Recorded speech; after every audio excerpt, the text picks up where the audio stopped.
வணக்கம் நண்பர்களே, இந்த வீடியோவில் 4 போர்ஷன் ரெண்டல் ப்ராப்பர்ட்டி பற்றி பார்க்க போகிறேங்க. இந்த ப்ராப்பர்ட்டி அமைஞ்ச லொக்கேஷன் கோயமுத்தூர் வடவள்ளியில் அமைஞ்சிருக்குங்க.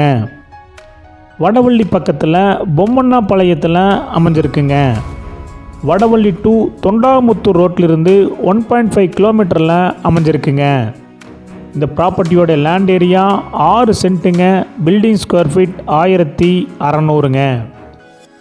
இந்த ப்ராப்பர்ட்டி நார்த் ஃபேஸிங் சைட்டில் நார்த் ஃபேஸிங் மெயின் டோர் வச்சு கட்டியிருக்காங்க. டிடிசிபி அப்ரூவல் இருக்குங்க. பில்டிங் பிளான் அப்ரூவல் இருக்குங்க. ரெண்டல் 20,000 ரூபா பெர் மந்த் வந்துட்டுருக்குங்க. இந்த ப்ராப்பர்ட்டியோடைய மொத்த விலை 80 லட்சங்க. சிறிது குறைக்கப்படும். இந்த ப்ராப்பர்ட்டி உங்களுக்கு பிடிச்சிருந்தா கீழே இருக்கிற நம்பருக்கு கால் பண்ணுங்கள், விசிட் பண்ணுங்கள். தேங்க்யூ.